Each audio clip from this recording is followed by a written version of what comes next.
'cause I'm gonna make this place your home. Welcome to Good News with your host, Angela Savage. For the next hour, Angela will guide you on the road to happiness while describing her own journey with the help of friends and family of her father, championship racer Swede Savage. Phone lines are open at 702-483-4444. Once again, that's 702-483-4444. Or you can stream us online at vegasallnetradio.com. And now, let's start on the path of happiness together. Here's your host, Angela Savage. Good morning and welcome to Good News with Angela Savage on the Waywalker Studio at Vegas All Net Radio. Happy Monday. I hope you're feeling great and cheery and alert today. I want to talk just for a second about stress. Stress is one of the number one things that steals our peace. And stress is the same thing as disease. And disease is the number one cause of disease. And stress, like I said, it'll steal your peace and ruin your whole day. It's not God's will for us to be stressed and under pressure all the time. And we have to remember that we're responsible for our own joy. But if you partner with God and do your part, as in partner, do your best and God will do the rest. And He will bring you peace. Peace means having a quiet heart. If you don't know why your peace is messed up, make a list. Make a list of things that bum you out. And then try and get rid of some of them. You know, you have to keep healthy boundaries in your life in order to keep the peace. So just always remember, hold your peace and walk in love. All right, today I have a very, very special guest, and I'm over the moon. Bill Ockerlund is one of the spokespersons for the historic Trans Am series, a loose-knit association of owners of documented, authentic Trans Am race cars from the glory days of 1966 through 1972. Many of these cars were once driven by some of the greatest American road racers who ever walked the planet. Names like Pernelli Jones, Dan Gurney, Mark Donahue, George Fulmer, Bob Tellia, Sam Posey, and of course, Swede Savage are just a sample. Bill is one of the most prominent owners of these cars, with several very valuable and significant Trans Am machines, such as Parnelli's 1970 Championship Boss 302 Mustang, Mark Donahue's championship-winning 1969 Camaro, and the Javelin he won the series with in 1971. Bill also owns my favorite, the 1970 Barracuda 42, driven by Swede Savage and Dan Gurney. Dan Gurney was the 48. Welcome to the show, Bill. Hello, Angela. Oh, it's so nice to hear from you. How's your day so far? It's good, thank you. That's great. I want to start off by saying that I'm actually wearing the matching CUDA jacket that goes with the car, and so I'm all in spirit. I've also got, my dad had team tennies made in the 60s by Vans to match the Barracuda for all the teammates, and I still have my dad's team's tennies, and I brought them in today to show. They're circa like 1964, made by Vans, and they're the blue with the yellow, orange, and red stripe, just like the jacket. So I'm totally. Oh, that's great. That's awesome. Yeah, I've got some goodies in the studio to go with the pictures of the cars behind me. Isn't that fun?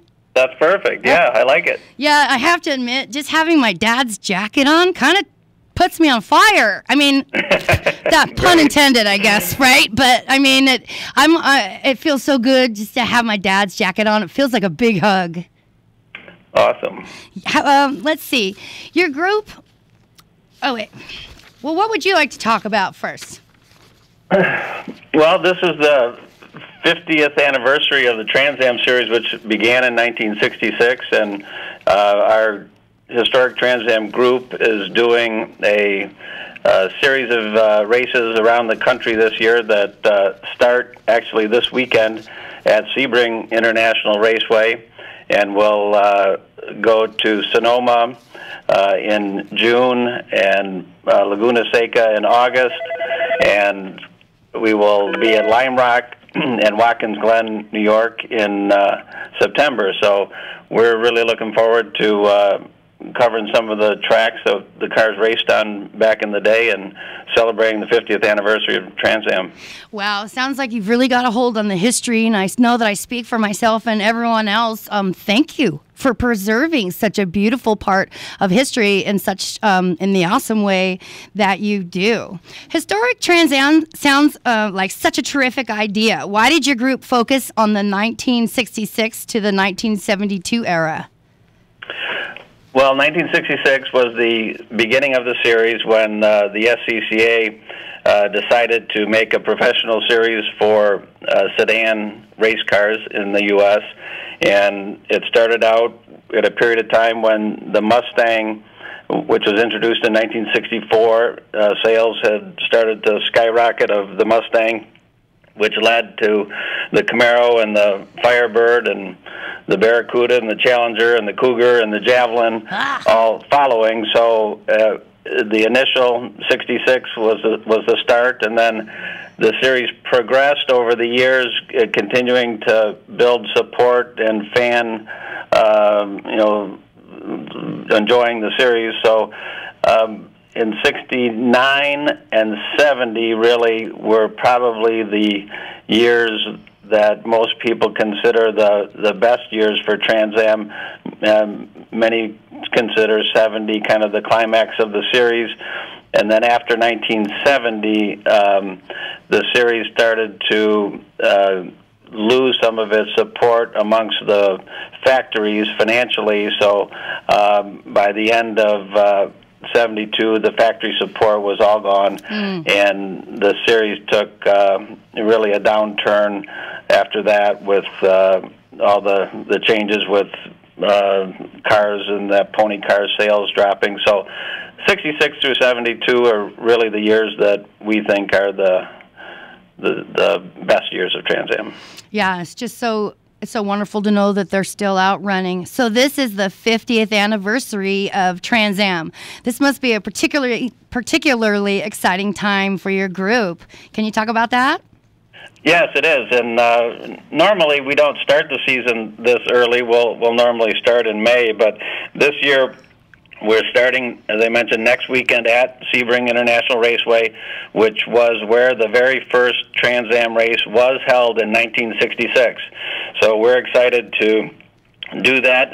It's an SVRA event that is being put on by Tony Perilla and SVRA, and they are having quite an array of past pro Trans Am drivers there that we're going to have a dinner on Saturday night with a panel discussion with people like George Fulmer and Ron Fellows and Bob Tullius and others, and that is going to be pretty exciting. But we've got 30 cars that are registered for the event, which most of the cars actually are in California, so the travel is something that's not always easy. So to get a 30-car turnout across the country is tremendous, and we're excited about starting out the year where the series began, and then, as I said, we'll go in June to Sonoma, and August to the largest vintage event in the country at Monterey,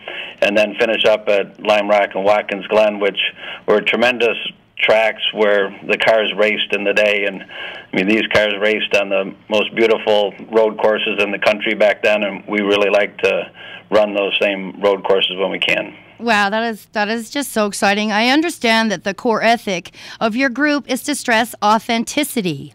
Your owners are required to have full documentation to prove their cars truly did complete in the Trans Am of that era. Can you talk about how you verify the cars and why that is so important? Sure. Yes, our group works very hard at maintaining that all the cars are what they are supposed to be. And for a car to come into the group, it needs to be verified and the research done to prove that it is the car that it's being represented to be and did race in Trans Am back in the day, 1966 through 72. So we have various people within the group with a tremendous amount of knowledge on the cars from back in that era, and not just the street cars, but the specialties of the road racing Trans Am cars.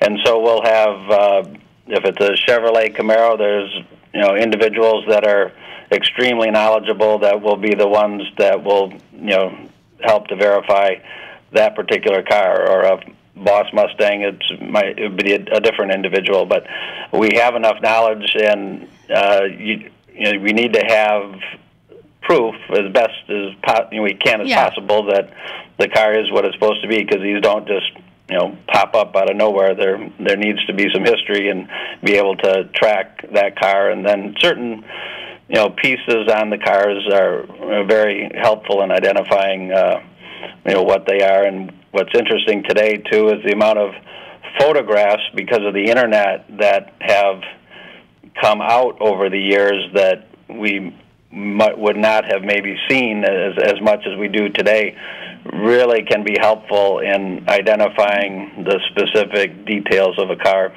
Right.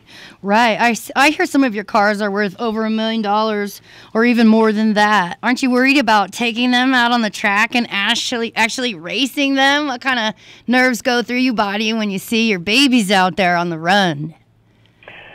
It is something that you always have in the back of your mind, and honestly, some tracks are a little more forgiving, at least when you're looking at them from the car when you're on the track. But in our group, we stress very strongly that we're not rub fenders or hit each other, because the cars are valuable. Right. And obviously things can happen, and you can't avoid that totally. But if you are in an incident where you hit someone and are determined to be your fault, you will be removed from any events for 13 months. So that's one way we do try to keep that under control. But things can break and accidents can happen, and that does happen. But the good thing is the value of the cars are mostly in the history of what the car is,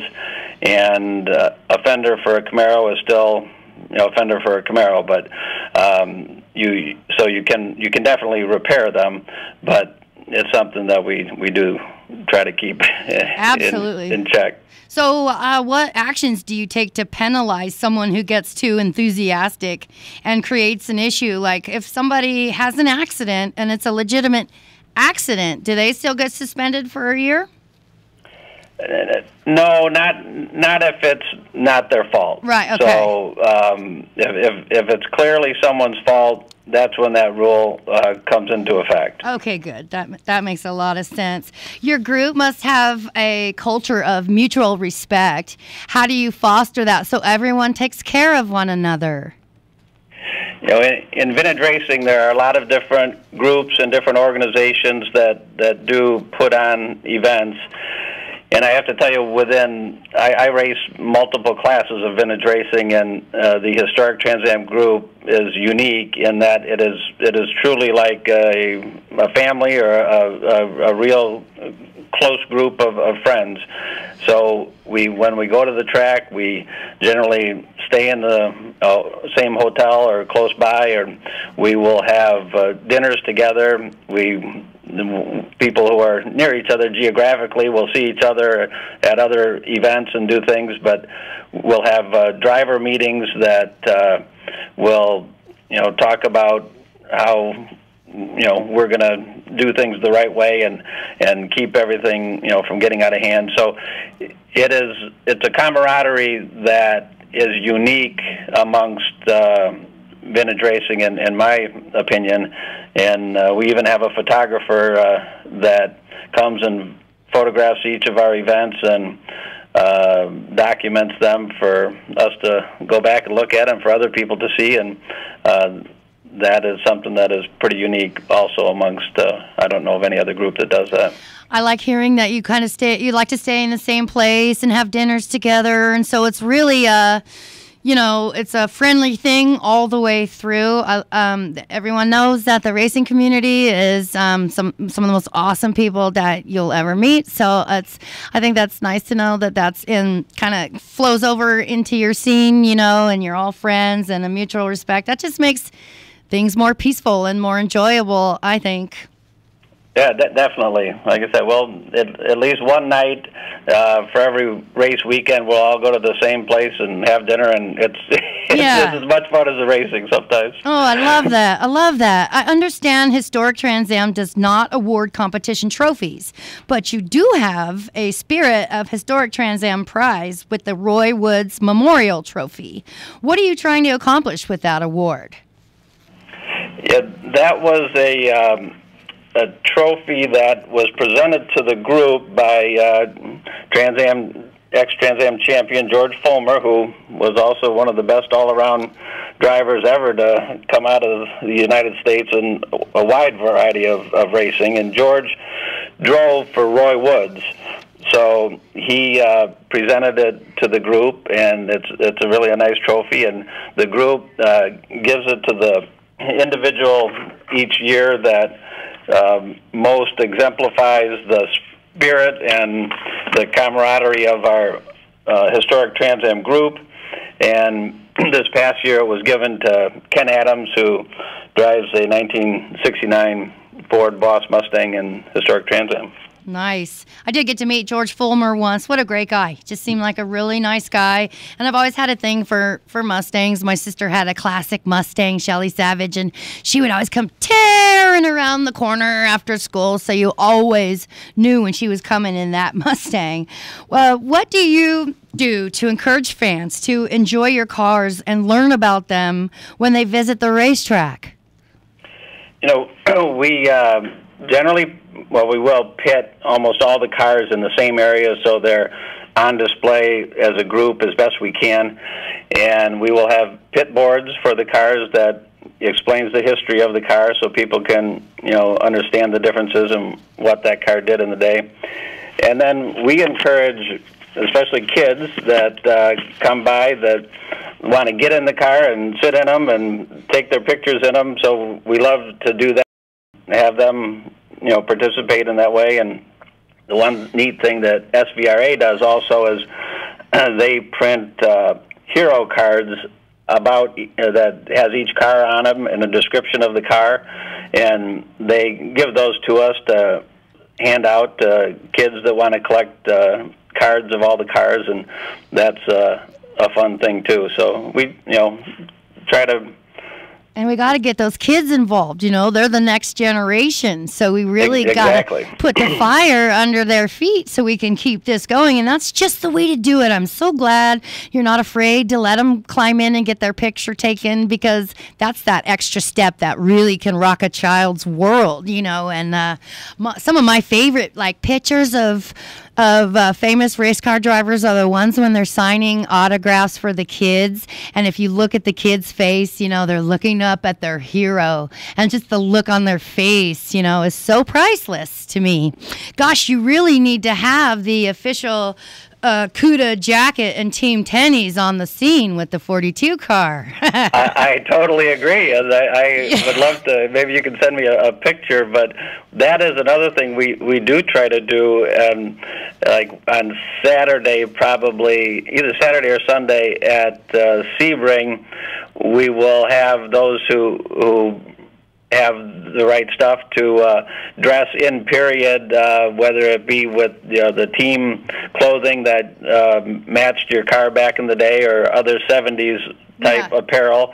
So we will do that just as a fun thing on one of the days of the weekend. But yeah, I'd love to see the coat. Well, now remember, I have the jacket, and I have the tennies, and I have the helmet, and I have the period suit, and it fits me. So, Oh, perfect. Well, maybe you should drive the car. Oh, my gosh. Do you know what you just started? I was somehow during this show, I was going to try and gather my nerve to ask you if, very humbly, if you might allow me someday to take a victory lap in the 42 Barracuda for my father in all of his gear. Sure. Yeah. No, come on out to one of the events and we'll do it. Oh my gosh, you just made my day. You just totally made my day. I'm going to I'll show up with the suit on and the helmet and the jacket. And no one will know who's under there. Great. That'd be so fun. You've got a big event, Sebring, coming up this week with the SVRA. I am a huge SVRA fan, obviously. I would think your group is a perfect match with them, with SVRA. Yes. Tony Perla purchased SVRA a couple years ago, and he is one who understands the significance of the cars that raced in the day and the difference between that and some of the vintage racing that are cars that are made to look like cars that race in the day but don't have the race history. And there's definitely a place for both.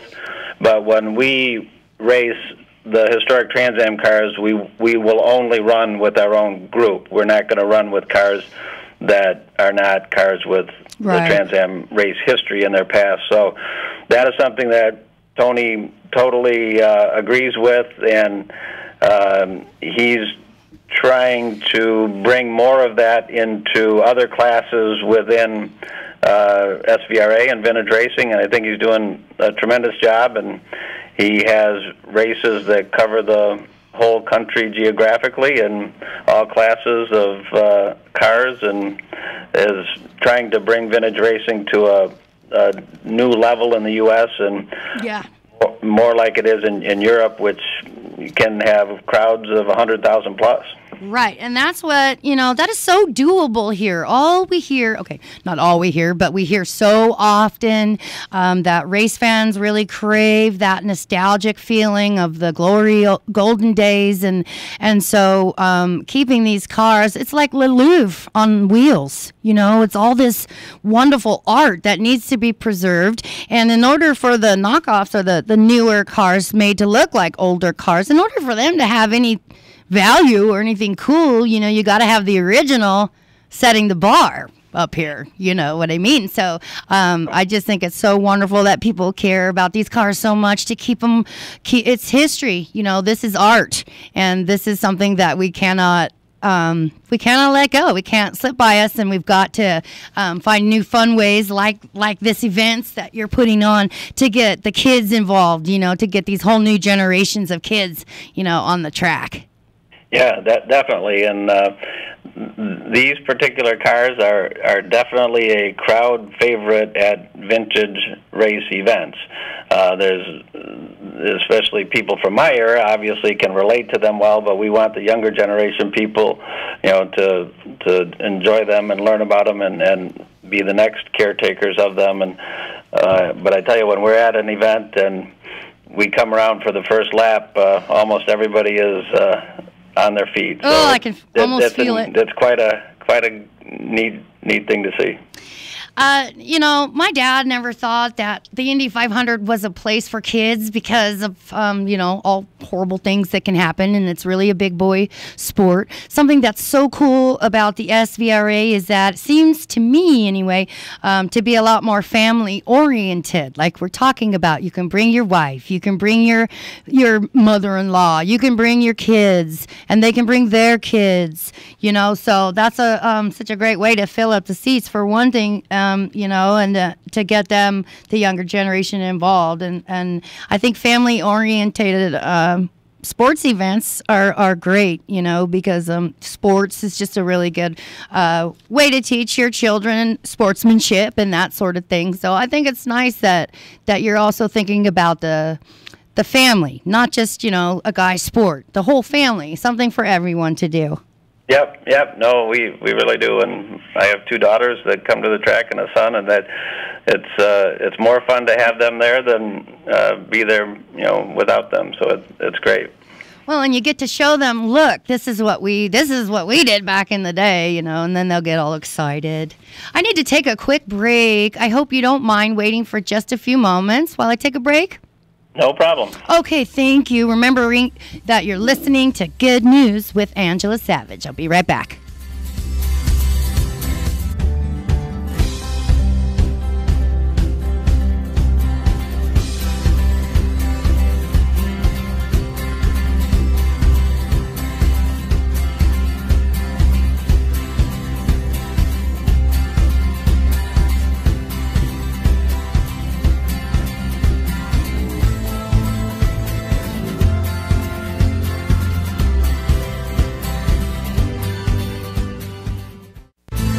Welcome back.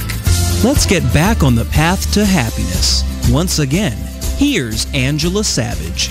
Good morning and welcome back to Good News with Angela Savage. We are the Waywalker Studio at Vegas All Net Radio. I'm talking to Bill Ockerlund, vintage car owner and a new friend of mine. Are you still there, Bill? Yep, I'm here. Great. Thank you for waiting. I appreciate that. I see you'll run in 6 events this year at some really major venues like Sebring, Sonoma, Watkins Glen, Lime Rock, and Laguna Seca. Do you try to focus on tracks where the cars actually raced in their glory days? I think you said that. Yes, we do. We do like to and prefer to run at tracks where the cars raced back in the day. So you can't always do that, but this being the 50th anniversary, we're definitely focused on that. And these are some of the greatest racetracks in the country, and it's wonderful to run the cars where they raced in the day. Right, and then you can also get new pictures to put next to the vintage pictures, and then we know that history is still going on. I personally think that my dad and some of the other great fallen drivers are so happy to see these cars still running. What do you think? Oh, yeah, I totally agree. And you're right, we do like to take pictures where the cars have raced back in the day, and on our website, the Historic Trans Am website, you'll see that type of thing. But yeah, definitely. I'm sure they're looking down and smiling on us. They sure are. I mean, I just know that it just makes me. It really makes me happy. You told me that you were putting the 4.2 CUDA through some restorations.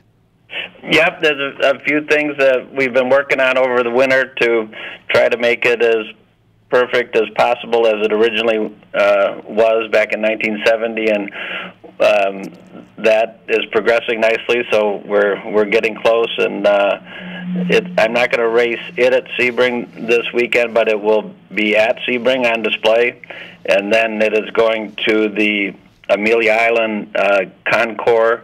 That is the following weekend after Sebring. That will be a display there of historic Trans Am cars in the Concours event. So it's one of 8 cars that will be on display at Amelia Island. So Amelia Island and Sebring, the CUDA isn't actually running, but will be there on display. Yes. Yep. And then you're planning on running it this year, though, right? Yes. So we had to get a very unique part for it that has to do with the front suspension that was only made by AAR for the CUDAs and Challengers, and we just got that and have a few more things to do to it. But then I plan on running it either Sonoma or Laguna Seca, depending on how all the testing goes. Awesome, that's so great. Talking more about the CUDA, can you just talk a bit about how you acquired it and also about its history? Sure. Yeah, it is one of 3 AAR CUDAs that All-American Racers built in 1970 for the Trans Am Series when Chrysler hired Dan Gurney's All-American Racers to be the factory team for Plymouth.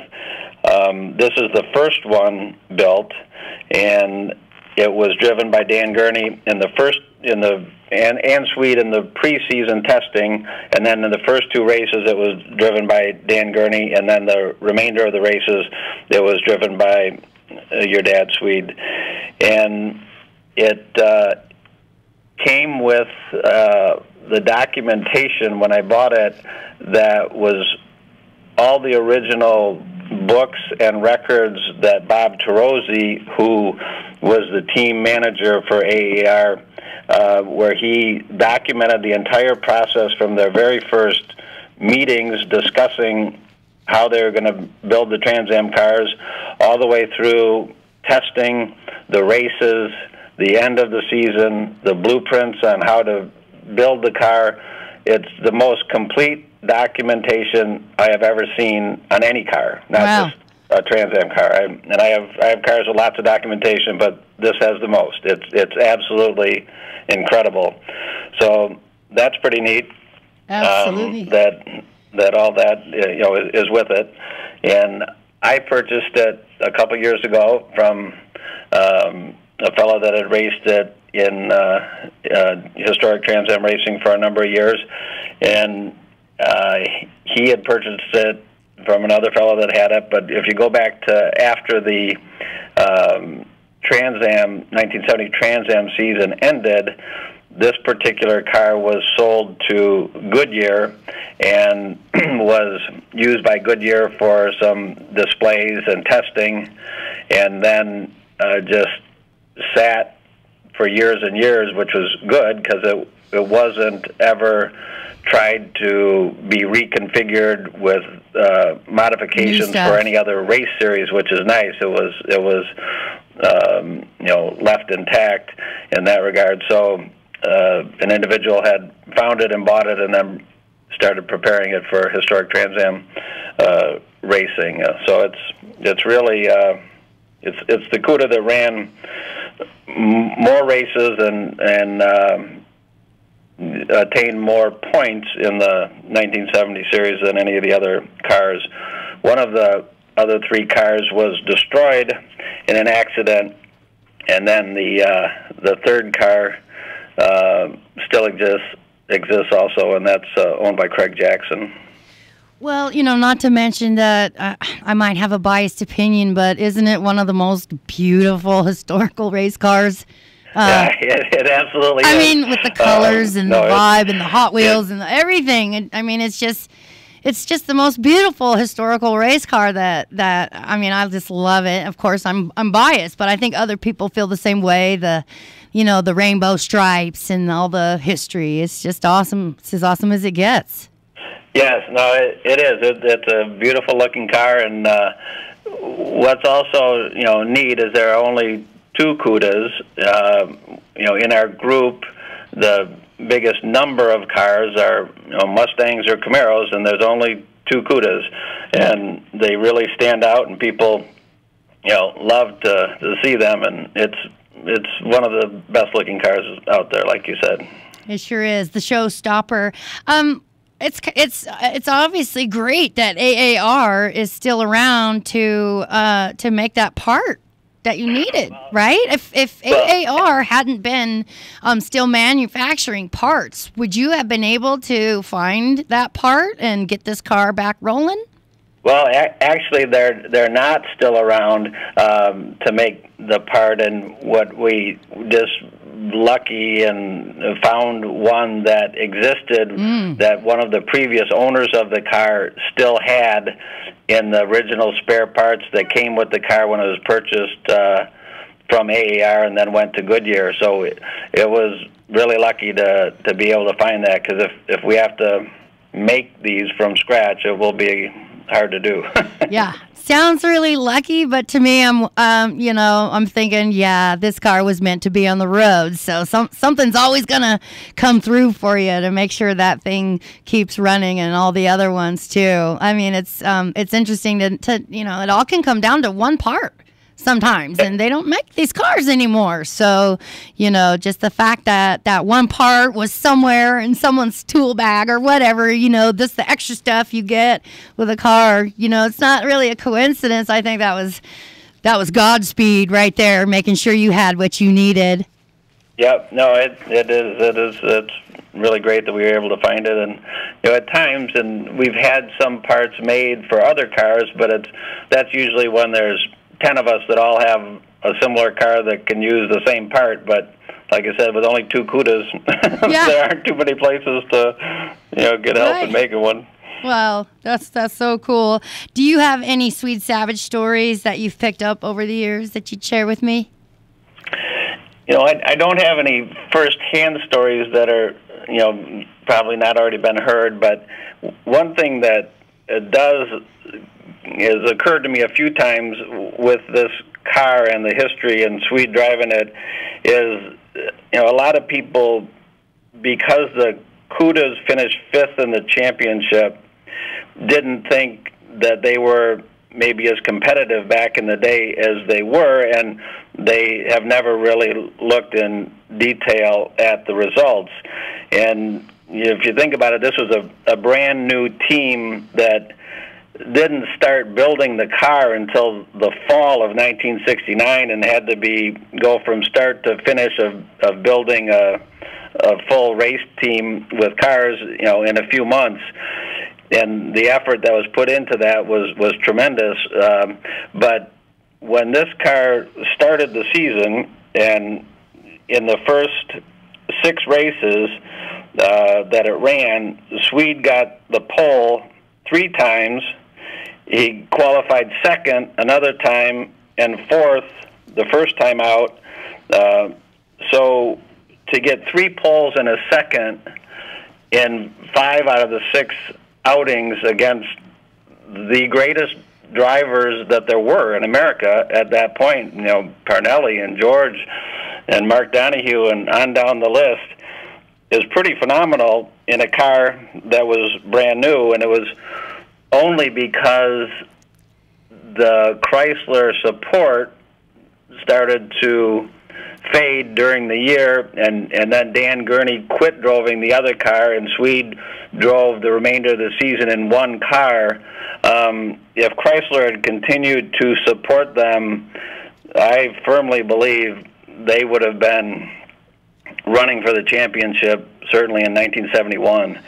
So it's I think pretty phenomenal how well he did in those first 6 races in a brand new car. In the races, they had mechanical problems, but the speed that he had and the car had were clearly shown by those 3 poles and a second at the start of the few races in the beginning. It just makes me beam with pride. My father was definitely born to be a race car driver. That's he was he was already on the midgets by 4, 5, 6 years old, and that was his life until the very last day. And I just love to hear these stories about how he showed up on the scene and just did so good with Dan Gurney, and everyone kind of says, well, if Dan Gurney thinks you're great, then you're great. His word is gold. Yeah, definitely. So that just makes me so proud, and just picturing him in the car, just kind of blowing everybody's minds. I just love that. I just love that story. The other thing I think is neat too is he raced motorcycles, which that's another passion of mine. I don't race them anymore. I used to years ago, but I still ride dirt bikes and that, and somehow the connection between the bikes and the cars seems to be fairly prevalent with a lot of people. Well, that's really cool. Yeah, he did speedway, he did dirt track, he did flat track. He even did some ice, what is that, ice racing in Alaska? Yeah, ice racing with studs in the tires, yeah. Yeah, he went and did the ice racing in Alaska. I mean, the man just wanted to race. You could put him on anything and he would race it. And I particularly love the motorcycle part of his career too. I probably would have been kind of a dirt bike girl if I was allowed to have been Daddy's girl. I didn't get to do that, but it's not over. I might still get myself a dirt bike, and my buddy Danny Gurney Jr. wants to take me out riding sometime. So I'll be kicking up dirt with Danny Gurney Jr. It'll be Savage and Gurney out there in the dirt on bikes. There you go. That sounds good. I can't wait. Oh my gosh, so exciting. How many cars have you personally driven on the track? I mean, do you usually step up as the driver? How many have you actually done yourself? Oh, I always drive my own, so it's always me driving my vintage cars that I have. But do you normally have more than one car in the series, right? Well, but when I have, I obviously have multiple Trans Am cars, but yeah, I will still run one per event, and at times we've talked about having other people fill in to drive another car, but it's a little bit hard to find that person at times, one that you're comfortable with, but also sometimes other people don't want to take the risk of running someone else's car in an event. So I run one historic Trans Am, car per event, and then I'll run other cars in other classes. Just curious, I'm thinking about insurance. Oh my gosh, the insurance on these cars. Well, you can insure them for on the track, but that's kind of prohibitive cost-wise. So if the cars get damaged, we just have to fix them. They're insured against theft and other kinds of damage while not on the track, but on the track we're really not insured. Well, that's really putting it out there. I wanted to know, do you have a favorite? I want to know if you have a personal favorite car and why it is your favorite. Oh, gee, that's like picking a favorite child. They're all different. When I was growing up, my favorite car was a '69 Z28 Camaro, and I still have a couple of those. In the historic Trans Am cars, I couldn't tell you a favorite one. They're all different and special. And then I do have a Shelby factory team Cobra race car that I was just going to talk about that. Definitely near the top of the list. Now, is that the one that Dave it's a very rare Shelby Cobra that Dave McDonald drove in? Yes, and that, again, something in common, obviously, with Dave and Swede. And, Dave being a Southern California racer from back in the day, just like Swede, and two of the most phenomenal drivers there ever were. He raced that car in its first race at Road America with Bob Bondurant and won the race. And it was a factory team Shelby Cobra race car in 1963, and then in 1964, Ed Leslie drove it as an independent car, but still supported by the Shelby factory because Carroll won the first USRRC championship, and he made sure that Ed Leslie did win it in that car, and it was one of the Cobras that are responsible for building the early winning reputation of Shelby Cobras.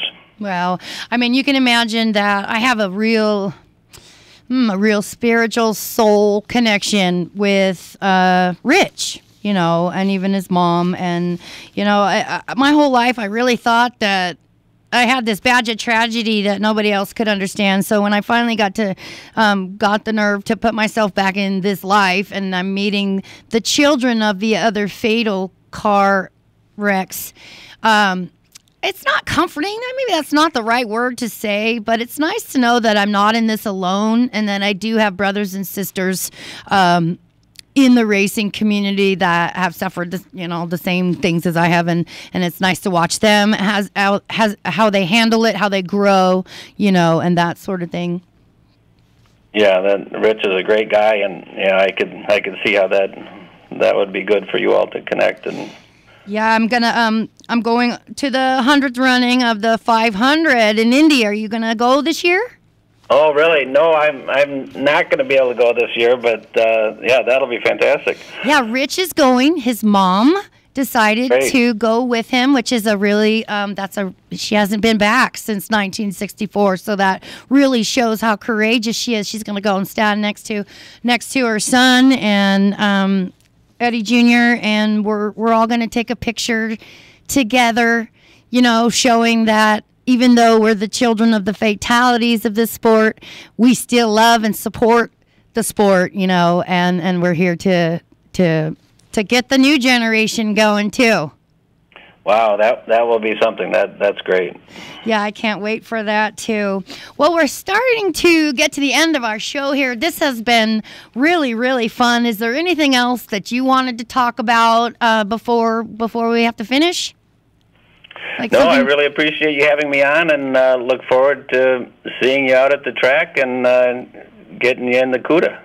Oh my gosh, you just made my heart jump. I now have wonderful reasons to dance around all day. You have just absolutely made my day, my life. Thank you so very much.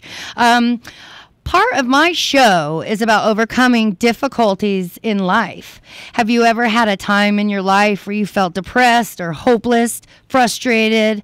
How did you overcome that? And what do you do on a daily basis to keep your stress levels in check? Well, most of my stress in my life probably comes from my job, not from my family. I've been very lucky to have a wonderful family, and in that aspect, it's generally quite smooth. But the stress in my life is I'm an investment advisor and dealing with the markets of the equity markets and bond markets around the world and the volatility of that. And when we went through the 2008 and 9 financial crisis, when we were not sure if our financial system was going to survive, that was about as depressing of a time to have that uncertainty for our whole nation. Yes.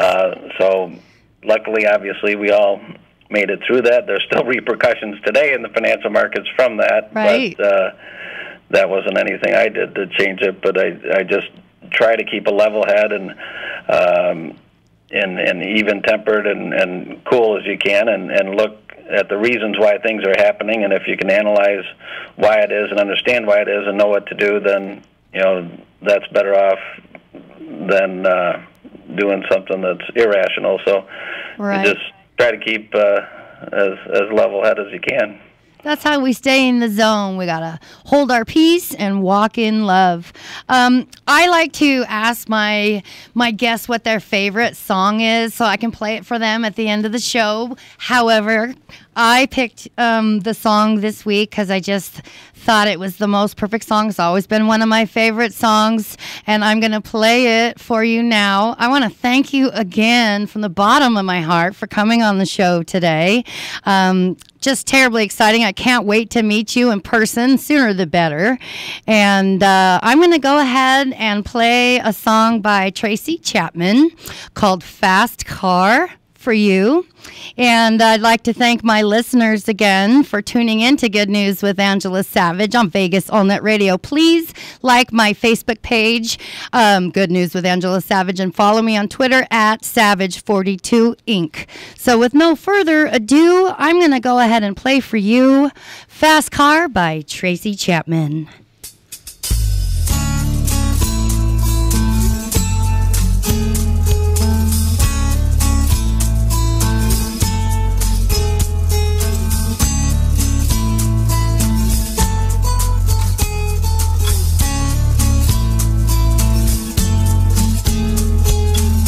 Get a fast car.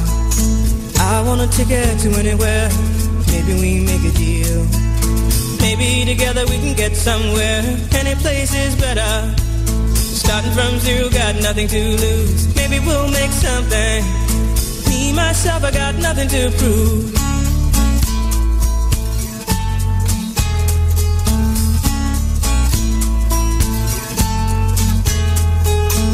You get a fast car.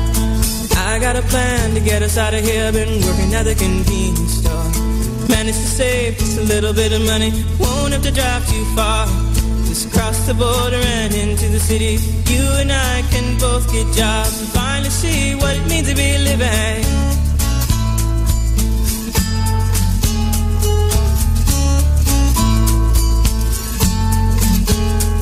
See, my old man's got a problem.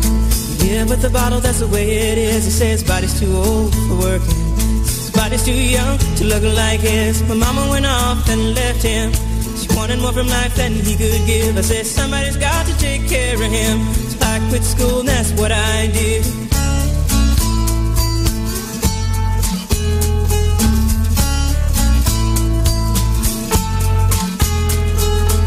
You got a fast car. Is it fast enough so we can fly away? You gotta make a decision. Leave tonight or live and die this way.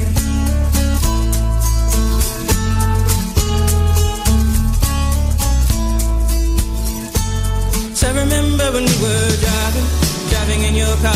Speed so fast, I felt like I was drunk. City lights lay out before us, and your arm felt nice wrapped around my shoulder. And I had a feeling that I belonged. I had a feeling I could be someone, be someone, be someone.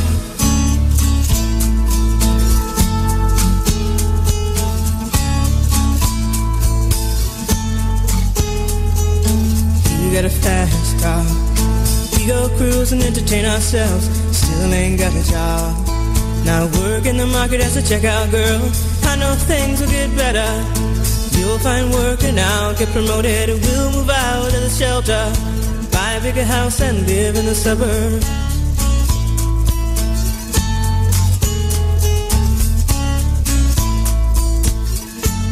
So I remember when we were driving in your car. Speed so fast, it felt like I was drunk. City lights lay out before us, and your arm felt nice wrapped around my shoulder. And I had a feeling that I belonged. I had a feeling I could be someone, be someone, be someone.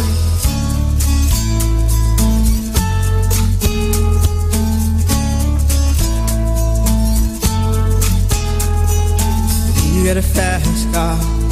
I got a job that pays all our bills. Instead of drinking late at the bar, see more your friends than you do your kids. I'd always hope for better. Thought maybe together you and me'd find it. I got no plans, I ain't going nowhere. Take your fast car and keep on driving.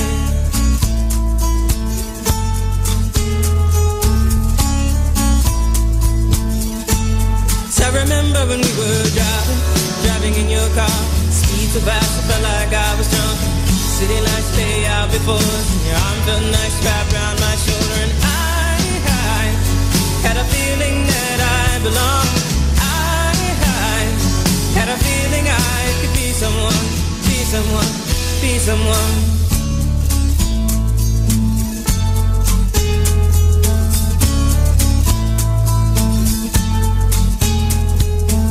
You got a fast car. Is it fast enough so you can fly away? You gotta make a decision. Leave tonight or live and die this way.